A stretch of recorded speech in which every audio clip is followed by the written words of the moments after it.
Good evening बच्चों, संसारपुर में आपका स्वागत है। आज की क्लास में हम लोग प्रश्न नंबर 1 से 6 तक के सारे क्वेश्चनों का डिस्कशन करेंगे। ठीक है, और आपसे एक गुजारिश है कि आप इसके पहले की वीडियो आपने नहीं देखी है तो उसमें प्रश्नावली चैप्टर 13 के जितने भी इम्पोर्टेंट फार्मूले हैं उन सारे फार्मूलों को हमने उसमें कवर किया है। आप उस वीडियो को जाकर देख सकते हैं, डिस्क्रिप्शन में आपको लिंक मिल जाएगी। ठीक है, तो चलिए हम लोग शुरू करते हैं। यहाँ पर कहा गया है कि दो घनों जिनमें से प्रत्येक का आयतन 64 सेंटीमीटर क्यूब है। ठीक है, और कहा गया कि संलग्न फलकों को मिलाकर एक ठोस बनाया जाता है, इससे प्राप्त घनाभ का पृष्ठीय क्षेत्रफल ज्ञात कीजिए। देखिए यहाँ पर आकृति में आपको दो घन दिख रहे होंगे। ठीक है, एक घन इतना है और दूसरा घन इतना है।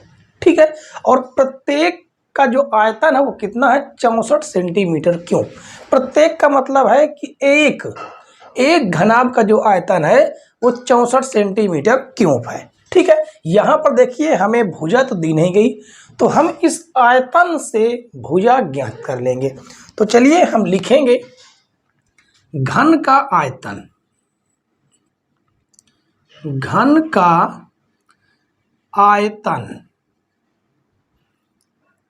और घन के आयतन का फार्मूला होता है भुजा क्यूब। क्या हो जाता है, भुजा क्यूब।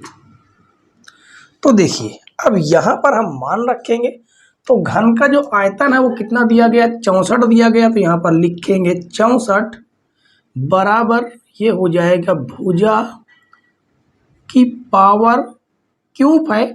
अगर हम इधर से क्यूब हटाएंगे तो इधर क्या लग जाएगा, घनमूल लग जाएगा। और ये किसका घनमूल है, ये 4 का घनमूल है। ठीक है, जिससे भुजा आपको कितनी प्राप्त हो जाएगी, 4 सेंटीमीटर। अब देखिए यहाँ पर प्रत्येक घन की भुजा 4 सेंटीमीटर है। कहने का मतलब है इस घन की लंबाई कितनी हो जाएगी, 4, ऊंचाई भी कितनी हो जाएगी, 4 सेंटीमीटर। ठीक है, और चौड़ाई क्या होती है, ये चौड़ाई है। ठीक है, ये भी कितनी हो जाएगी, 4 सेंटीमीटर। और यहाँ पर इसकी भी लंबाई हो जाएगी 4 सेंटीमीटर, ऊंचाई इसकी भी 4 सेंटीमीटर रहेगी, क्योंकि आपको ज्ञात है कि घन की प्रत्येक भुजा क्या होती है, बराबर होती है। ठीक है, तो आप यहाँ पर गौर से देख सकते हैं कि अब ये एक घन ना होकर क्या बन गया, घनाभ बन गया। ठीक है, जिसकी लंबाई तो कितनी हो गई, 8 हो गई, 4 इसकी और 4 इसकी, टोटल मिलाकर इसकी जो लंबाई बनती है वो 8 सेंटीमीटर बनती है। ठीक है, बाकी ऊंचाई सेम रहेगी और चौड़ाई भी सेम रहेगी। तो यहाँ पर हम लिखेंगे लंबाई कितनी हो जाएगी, 8 सेंटीमीटर, चौड़ाई 4 सेंटीमीटर और ऊंचाई भी हो जाएगी 4 सेंटीमीटर। कहा क्या गया है, घनाभ का पृष्ठीय क्षेत्रफल, क्योंकि अब ये क्या बन गया है, घनाभ बन चुका है। ठीक है, तो लिखेंगे घनाभ का पृष्ठीय क्षेत्रफल। घनाभ का पृष्ठीय क्षेत्रफल बराबर, इसका फार्मूला आपको ज्ञात है, हम इसके पहले वाली वीडियो में डिस्कशन कर चुके हैं। इसके पहले वाले वीडियो में हमने सारे के सारे फार्मूले जितने भी प्रश्नावली 13 में लगने वाले हैं सारे फार्मूलों का डिस्कशन किया गया है। ठीक है, तो इसका फार्मूला होगा 2 लंबाई चौड़ाई ऊंचाई प्लस ऊंचाई लंबाई। इस फार्मूले में हम मान को रखेंगे और सॉल्व करेंगे। ठीक है, आसान क्वेश्चन था ये। देखिए लंबाई इसकी 8 है, चौड़ाई 4, ऊंचाई भी 4 है और ऊंचाई 4, लंबाई 8। अब यहाँ पर इसे हम गुणा करेंगे तो देखिए 8 चौक 32, 4 चौक 16 और ये हो जाएगा 8 चौक 32। ठीक है, इसे हम लोग जोड़ लेंगे और ये 2 रहेगा। देखिए 6 2 8 2 10 के 0 हो जाएगा, हासिल 1 आएगा। 3 1 4, 4 3 7 1 8। ठीक है, आप इसे दोबारा जोड़ लीजिए। 32 32 64, 64 6 70 10 80 और गुणे 2 यानी कि 8 दूनी 16 यानी 160 सेंटीमीटर स्क्वायर, ये आपका इस घनाभ का पृष्ठीय क्षेत्रफल होगा। ठीक है, और यही हो जाएगा आपका आंसर। ठीक, बेहद आसान क्वेश्चन था, बढ़िया क्वेश्चन था। ठीक है, तो चलिए हम लोग अगला क्वेश्चन सॉल्व करेंगे। Question number 2। क्वेश्चन नंबर 2 देखिए बच्चों, इसमें कहा गया है कोई बर्तन एक खोखले अर्धगोले के आकार का है। ठीक है, जिसके ऊपर एक खोखला बेलन अध्यारोपित है। ठीक है, अर्धगोले का व्यास 14 सेंटीमीटर है और इस बर्तन की कुल ऊंचाई 13 सेंटीमीटर है। इस बर्तन का आंतरिक पृष्ठीय क्षेत्रफल ज्ञात कीजिए। देखिए, ये एक आधा गोला बना हुआ है और गोले के ऊपर एक बेलन रखा गया है। ठीक, यानी अध्यारोपित है और उसमें कहा गया है कि अर्धगोले का व्यास 14 सेंटीमीटर है। देखिए, ये होता है व्यास, ये आपका हो जाएगा व्यास, कितना दिया गया है 14 सेंटीमीटर, लेकिन हमें त्रिज्या चाहिए और आपको पता है कि इधर ये इतना क्या हो जाता है, ये त्रिज्या हो जाएगा कितना 7 सेंटीमीटर। ठीक है, अब यहाँ पर एक बात अच्छी ये दे दी गई है कि इस बर्तन की कुल ऊंचाई है 13 सेंटीमीटर। कहने का मतलब है कि ये तो आपका कुल 13 दे दिया गया है, 13 सेंटीमीटर ये पूरी ऊंचाई, और इतनी हो गई 7, तो बची कितनी, ये बच जाती है 6 सेंटीमीटर। ये हो जाएगी बेलन की ऊंचाई। बेलन की ऊंचाई निकल के आई कितनी 6 सेंटीमीटर और त्रिज्या निकल के आई 7 सेंटीमीटर। चले यहाँ पर रख देंगे जो हमें प्राप्त हुआ है। तो त्रिज्या हमें क्या प्राप्त हुई है 7 सेंटीमीटर और ऊंचाई बेलन की हमें प्राप्त हुई है 6 सेंटीमीटर। इन दोनों से हमारा काम चल जाएगा। ठीक है, चलिए अब इसका हमें निकालना है आंतरिक वक्रपृष्ठीय। देखिए, है तो खोखले, अगर इधर हम ये बना देते ऐसे तो ये खोखले हो जाते, लेकिन हमें बाहर से कोई मतलब नहीं है, कहा गया आंतरिक, तो इसलिए अंदर की हमें सारी की सारी विमाएं ज्ञात है, ऊंचाई भी ज्ञात है, त्रिज्या भी ज्ञात है। ठीक है, तो देखिए ये है अर्धगोला, यानी यहाँ से ये वाला हमें निकालना होगा, तो अर्धगोले का वक्रपृष्ठ लगेगा और ये वाला इसलिए नहीं काउंट होगा क्योंकि इसके ऊपर बेलन रखा गया है, तो उसे हम नहीं नाप सकते ऊपर वाले क्षेत्रफल को। ठीक है, उसके बाद ये बेलन है तो बेलन का पृष्ठीय क्षेत्रफल लगा देंगे, यानी लिखेंगे बर्तन का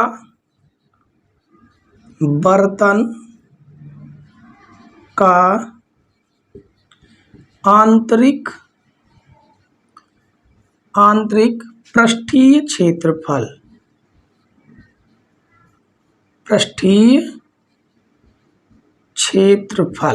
और इस बर्तन में कितने हैं, 2 बर्तन है, एक अर्धगोला और एक बेलन। ठीक है, तो लिखेंगे अर्धगोले का वक्रपृष्ठ, लिखेंगे अर्धगोले का वक्रपृष्ठ,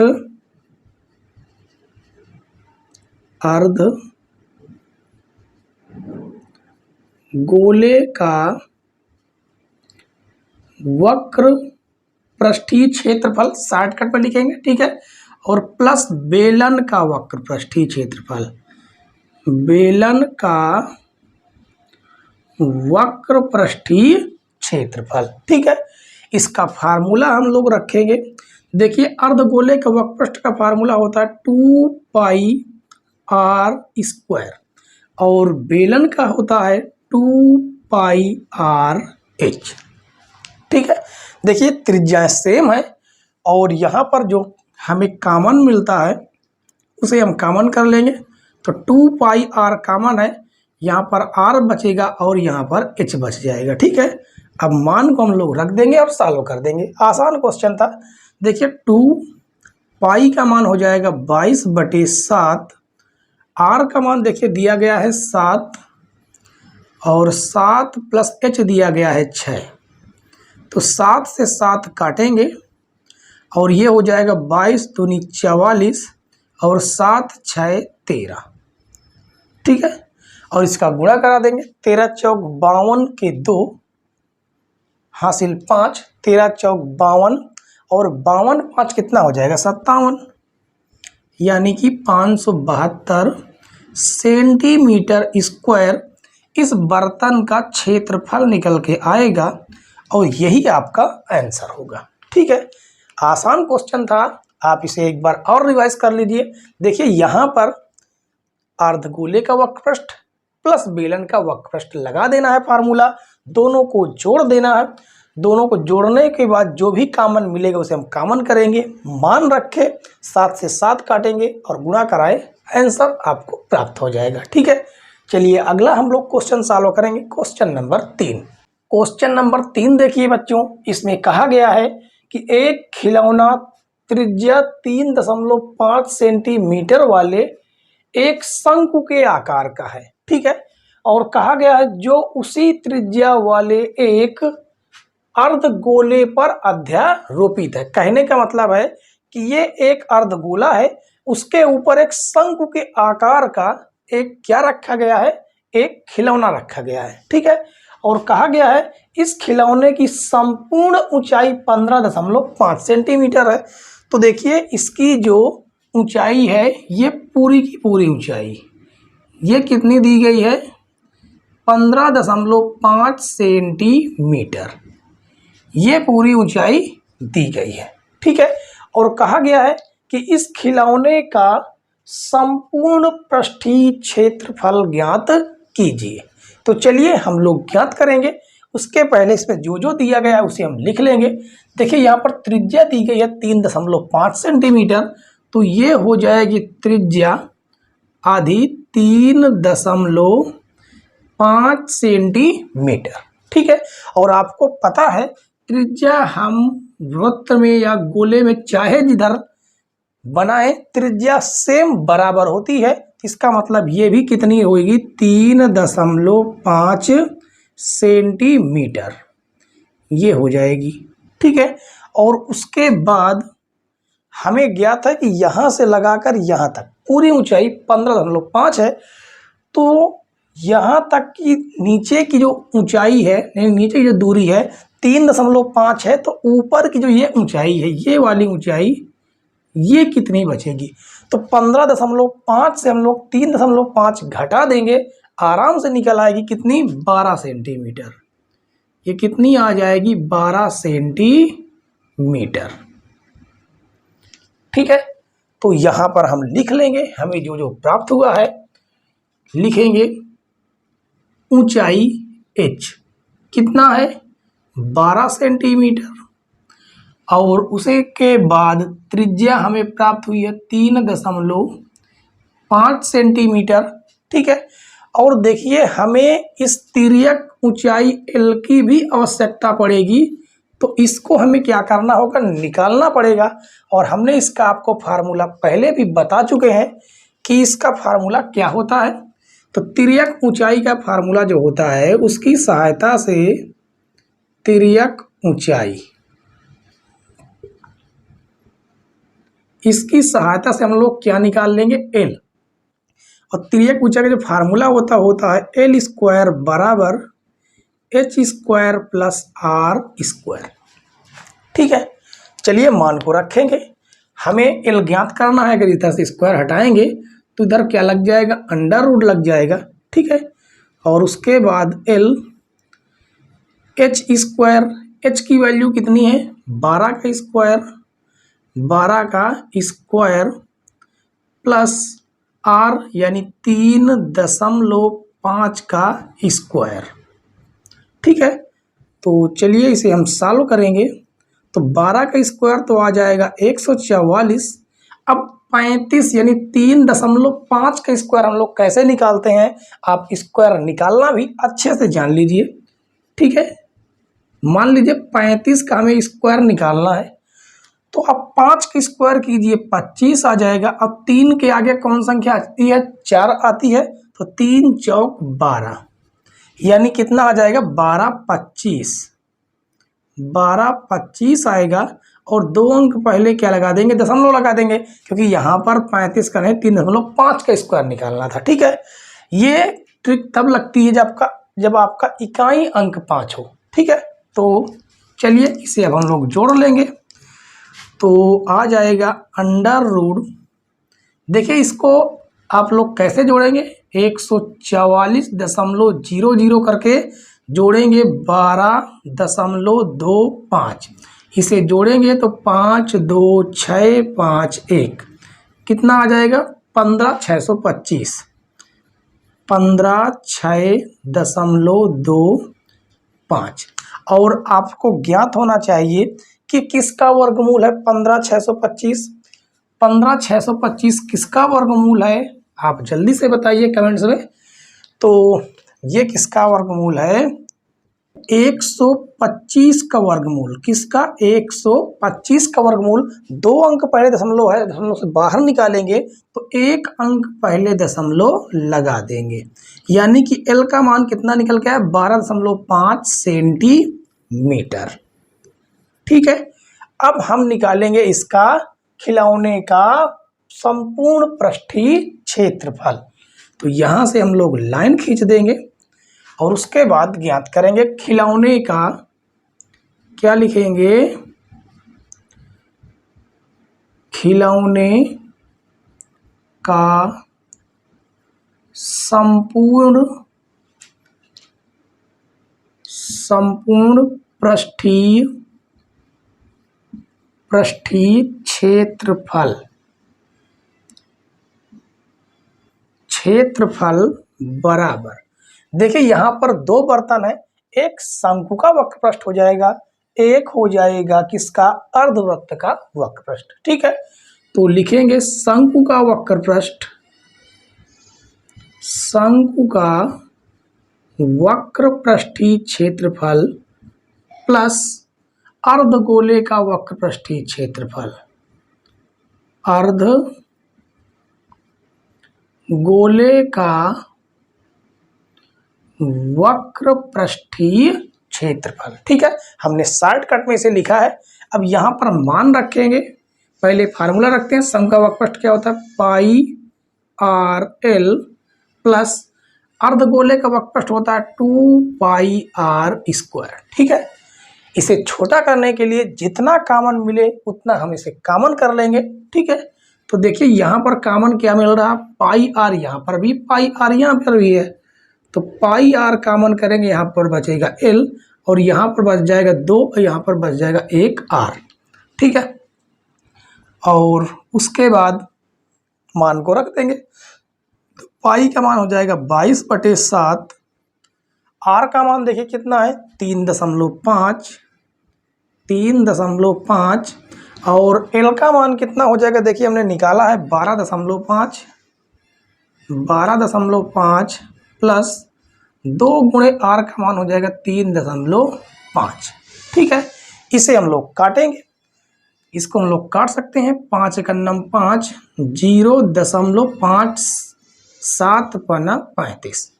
ठीक है, ये कितना आ जाएगा? 22 गुणे 0.5 गुणे और यहाँ पर 12.5 प्लस 35 दूनी 70, 1 अंक पहले क्या लगा देंगे? दशमलव। और आपको पता है दशमलव के बाद 0 का कोई महत्व नहीं होता। ठीक है, और इसका हम लोग गुणा करा देंगे। देखिए 5 दूनी 10 के 0 हासिल 1 हो जाएगा, 5 दूनी 10 1 11, 1 अंक पहले क्या लगा देंगे? दशमलव लगा देंगे, गुणे।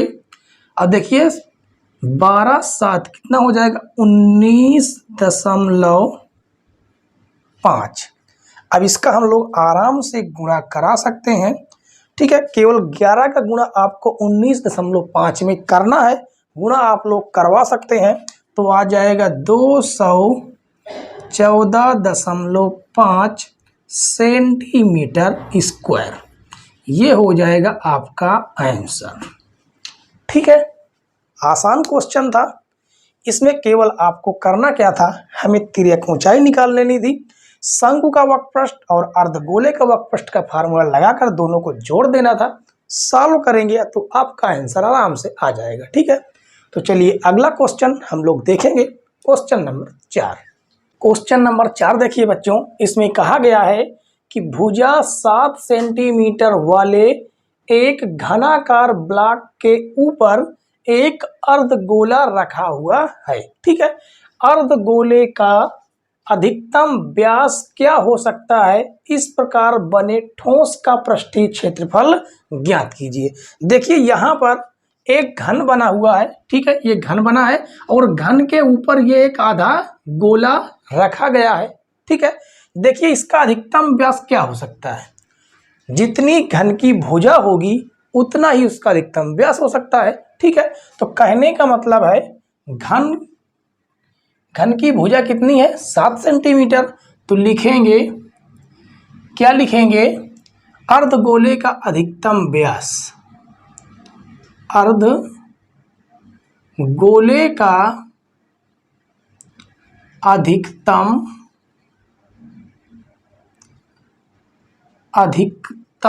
ठीक है, अधिकतम व्यास बराबर घन की भुजा,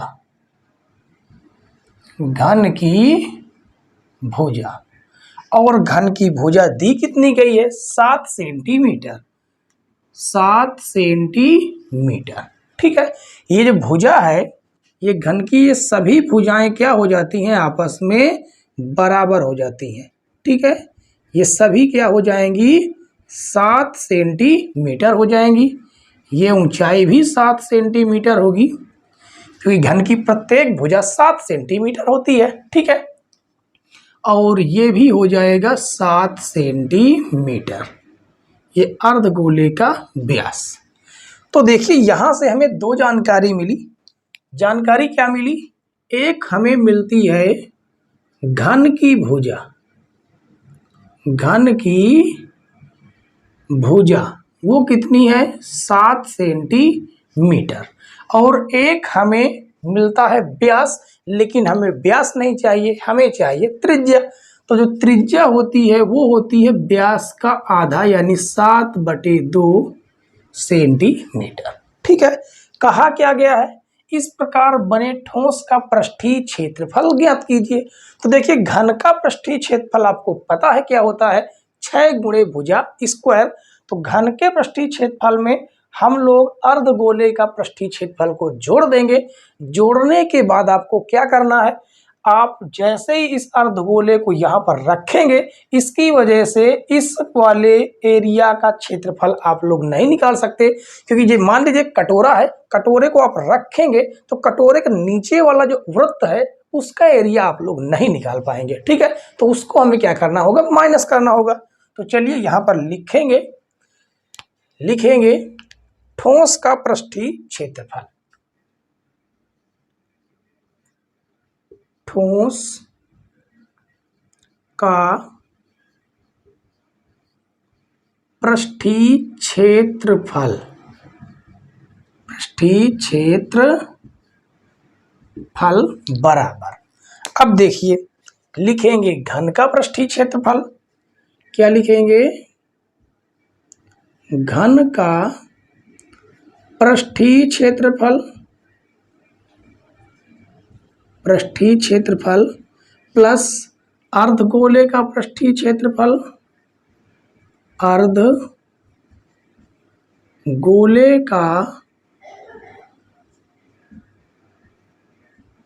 पृष्ठीय क्षेत्रफल माइनस क्या कर देना है, वृत्त का क्षेत्रफल, ये आधार का क्षेत्रफल बोल सकते हैं। ठीक है, क्या बोलेंगे, आधार का क्षेत्रफल, आधार का क्षेत्रफल। चलिए अब हम लोग फार्मूले को रखेंगे। तो देखिए घन का पृष्ठीय क्षेत्रफल होता है 6 गुणे भुजा का स्क्वायर प्लस अर्धगोले का पृष्ठीय क्षेत्रफल होता है 2πr स्क्वायर माइनस आधार का क्षेत्रफल होता है πr स्क्वायर। ठीक है, एक लाइन और आगे सॉल्व करेंगे। 6 गुणे भुजा दी गई है 7 सेंटीमीटर, तो 7 का स्क्वायर करेंगे प्लस, अब यहाँ पर आप देखिए ये यहाँ पर 2 पाई आर स्क्वायर है, यहाँ पर पाई आर स्क्वायर, तो 2 पाई आर स्क्वायर से 1 पाई आर स्क्वायर घट जाएगा तो बचेगा पाई आर स्क्वायर। ठीक है, इसे हम लोग सॉल्व करेंगे तो 6 गुणे 7 का स्क्वायर करेंगे तो 49 आएगा। अब पाई का मान 22/7, आर का मान दिया गया है 7/2 गुणे 7/2। ठीक है, यहाँ 7 से 7 काटेंगे और 2 एकन्नम 2, 2 एकन्नम 2, 2 एकन्नम 2 कटेगा। तो देखिए इसका हम लोग गुणा कराएंगे तो कितना आ जाएगा, 249 आ जाएगा, 294 आ जाएगा, प्लस 11 सते 77/2। ठीक है, इसे हम लोग सॉल्व करेंगे तो 294 प्लस, देखिए यहाँ पर भाग देंगे 2 तिहाई 6, 1 बढ़ गया 2 8 16.5, इसे हम लोग जोड़ेंगे तो आप इसे आराम से जोड़ सकते हैं। ठीक है, तो जोड़ेंगे तो आ जाएगा 332.5 सेंटीमीटर स्क्वायर, ये आपका हो जाएगा आंसर। ठीक है, तो देखिए आसान क्वेश्चन था और ये पेपर की दृष्टि से इम्पॉर्टेंट क्वेश्चन भी है, ये सन में आया हुआ क्वेश्चन भी है। ठीक है, तो चलिए हम लोग अगला क्वेश्चन देखेंगे, क्वेश्चन नंबर 5। क्वेश्चन नंबर 5 देखिए, इसमें कहा गया है कि एक घनाकार ब्लॉक के एक फलक को अंदर से काटकर एक अर्धगोलाकार गड्ढा इस प्रकार बनाया गया है कि अर्धगोले का व्यास घन के एक किनारे के बराबर है। ठीक है, और कहा गया शेष बचे ठोस का पृष्ठीय क्षेत्रफल ज्ञात कीजिए। कहने का मतलब है कि यहाँ पर किया क्या गया है कि एक अर्धगोलाकार गड्ढा यहाँ पर खोद कर निकाल लिया गया है। ठीक है, और कहा गया जिसका जो व्यास है, व्यास घन के किनारे के बराबर है। ठीक है, अब यहाँ पर देखिए घन की कोई भुजा नहीं दी गई है। ठीक है, तो मान लेते हैं कि इस घन की जो भुजा है वो a सेंटीमीटर है। ठीक है, तो इसकी प्रत्येक भुजा क्या हो जाएगी, a सेंटीमीटर।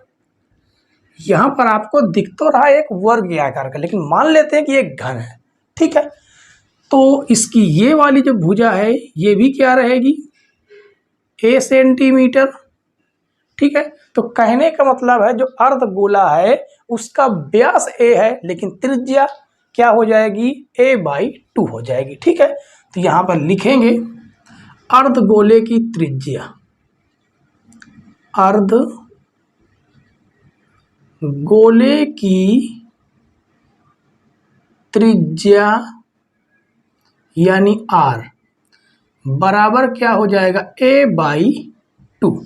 ठीक है, और घन की भुजा हमने क्या माना है, घन की भुजा यहाँ पर लिखेंगे, यहाँ पर हमने पहले ही मान लिया है। ठीक है, माना घन की भुजा बराबर a सेंटीमीटर, तो ये भी हो जाएगा a/2 सेंटीमीटर। ठीक है, अब यहाँ पर आप लोग समझिएगा कि हमें निकालना किसका किसका पृष्ठीय क्षेत्रफल है। एक तो घन का पृष्ठीय क्षेत्रफल निकालना है, दूसरा यहाँ पर जैसे ही हम लोगों ने गड्ढा कर लिया तो इस गड्ढे का पृष्ठीय क्षेत्रफल भी निकालना होगा। ये देखिए, ठीक है, तो देखिए घन का पृष्ठीय क्षेत्रफल निकालेंगे और उसके बाद गड्ढे का पृष्ठीय क्षेत्रफल निकालेंगे, लेकिन गड्ढे की वजह से जो यहाँ की जो जगह गायब हुई उस क्षेत्रफल को हम लोग घटा देंगे, और जैसे हमने गड्ढा किया है तो गड्ढा का जो पृष्ठीय क्षेत्रफल है ऊपर वाला ये वाला, ठीक है, ये भी कितना गायब हुआ होगा, यानी आधार यानी वृत्त के आकार का ही गायब हुआ होगा। ठीक है, तो चलिए हम लोग लिखेंगे ठोस का पृष्ठीय क्षेत्रफल बराबर, ठीक है, लिखेंगे ठोस का पृष्ठीय क्षेत्रफल बराबर क्या होगा फार्मूला, घन का पृष्ठीय क्षेत्रफल, लिखेंगे घन का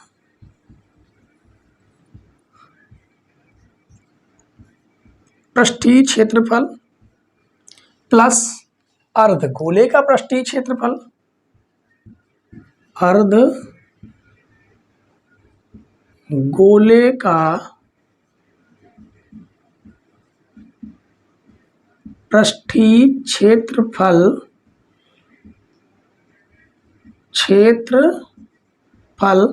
माइनस कर देंगे किसका, आधार का क्षेत्रफल। ठीक है, आधार का क्षेत्रफल। चलिए हम लोग अब फार्मूलों को रखेंगे। देखिए घन का पृष्ठीय क्षेत्रफल अभी जैसे पहले वाले में हमने बताया 6 गुणे भुजा का स्क्वायर, ये हो जाएगा, प्लस अर्धवृत्त का क्षेत्रफल होता है 2 पाई आर का स्क्वायर और आधार का क्षेत्रफल हो जाता है पाई आर स्क्वायर।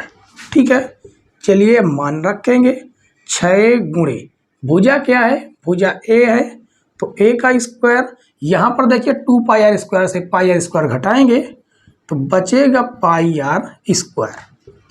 चलिए मान को रखेंगे तो 6a स्क्वायर प्लस ये हो जाएगा पाई गुणे आर की वैल्यू कितनी दी गई है, a/2, तो a/2 का होल स्क्वायर। ठीक है, इसे आगे सॉल्व करेंगे 6a स्क्वायर और ये हो जाएगा पाई a स्क्वायर बाई 4। यहाँ पर हम लोग एलसीएम लेंगे, एलसीएम क्या आ जाएगा, 4 आएगा और 4 छंग 24a square plus pi a square, ये आ जाएगा। ठीक है, अब हम लोग क्या करेंगे, यहाँ पर एक काम कर सकते हैं, a स्क्वायर कॉमन करेंगे, a स्क्वायर बाई में 4 आ जाएगा और यहाँ पर देखिए a स्क्वायर हमने कॉमन कर लिया है तो ये बच जाएगा पाई और ये बच जाएगा 24। ठीक है, ये आपका होगा सेंटीमीटर स्क्वायर क्षेत्रफल और यही आपका आंसर हो जाएगा।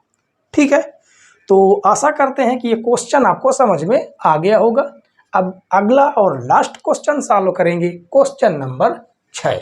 क्वेश्चन नंबर 6 देखिए, इसमें कहा गया है कि संलग्न चित्र में, अब यहाँ पर चित्र दिया गया है, वैसे तो आपको हर क्वेश्चन में क्वेश्चन के चित्र जरूर बनाना है। ठीक है, पेपर में आपको चित्र जरूर बनाना है। ठीक है, उसके बाद कहा गया है कि दवा का एक कैप्सूल एक बेलन के आकार का है जिसके दोनों सिरों पर एक एक अर्धगोला लगा हुआ है। देखिए यहाँ पर भी इस सिरे में भी अर्धगोला लगा है और इस सिरे में भी अर्धगोला लगा हुआ है। ठीक है, और कहा गया पूरे कैप्सूल की लंबाई 14 mm यानी 14 मिलीमीटर है और उसका व्यास 5 मिलीमीटर है। इसका पृष्ठीय क्षेत्रफल ज्ञात कीजिए। तो देखिए यहाँ पर ये जो व्यास दिया गया है ये 5 मिलीमीटर दिया गया है। ठीक है, और इसकी कुल जो लंबाई है, मतलब शुरू से लेकर लास्ट तक की जो लंबाई है वो दिया गया है 14 मिलीमीटर।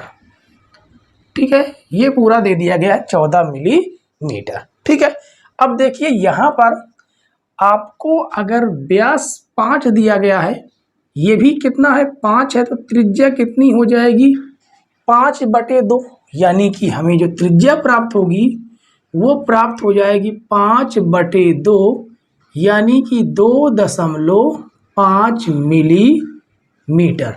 कहने का मतलब है कि ये वाली जो त्रिज्या होगी ये इतनी और इधर ये इतनी, ये कितनी हो जाएगी, ये हो जाएगी 2.5 मिलीमीटर।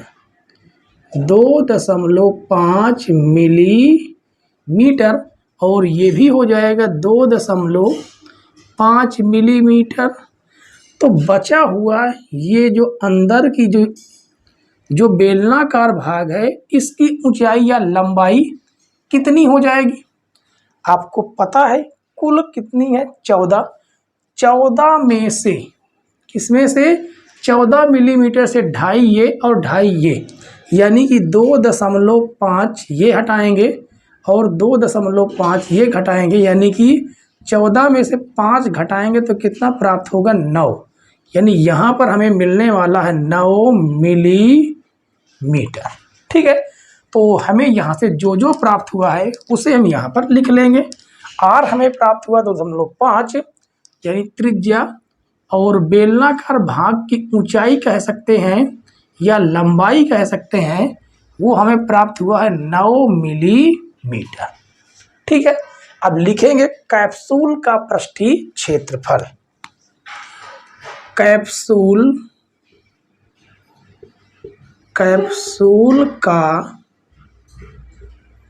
पृष्ठीय क्षेत्रफल बराबर, अब देखिए यहाँ पर आपको नजर आ रहा होगा कि यहाँ पर 2 तो अर्धगोले हैं। ठीक है, तो यानी यहाँ पर लगने वाला है 2 गुणे अर्धगोले का वक्रपृष्ठ, अर्धगोले का वक्रपृष्ठीय क्षेत्रफल प्लस बेलन, अब ये बेलनाकार भाग है यानी बेलन का वक्रपृष्ठ, बेलन का वक्रपृष्ठीय क्षेत्रफल। अब यहाँ पर हम लोग मान को रखेंगे, पहले फार्मूला रखेंगे। अर्धगोले का वक्रपृष्ठ होता है 2 पाई आर स्क्वायर और बेलन का वक्रपृष्ठ होता है 2 पाई आर एच। ठीक है, यहाँ से जितना कॉमन मिले हम उतना कॉमन कर लेंगे। तो देखिए यहाँ पर 2 है, यहाँ भी 2 है, पाई है और आर है आर, यानी 2 पाई आर हम लोग कॉमन कर सकते हैं और यहाँ पर बच जाएगा 2r और यहाँ पर केवल बचेगा h। ठीक है, अब मान को हम लोग रखेंगे 2, पाई का मान हो जाएगा 22/7, r का मान देखिए कितना दिया गया है 2.5, यानी कि हम 5/2 भी लिख सकते हैं। ठीक है, उसके बाद 2r का मान है 5/2 प्लस h कितना दिया गया है 9। ठीक है, तो यहाँ से हम 2 से 2 को काटेंगे और हमें क्या प्राप्त हो जाएगा?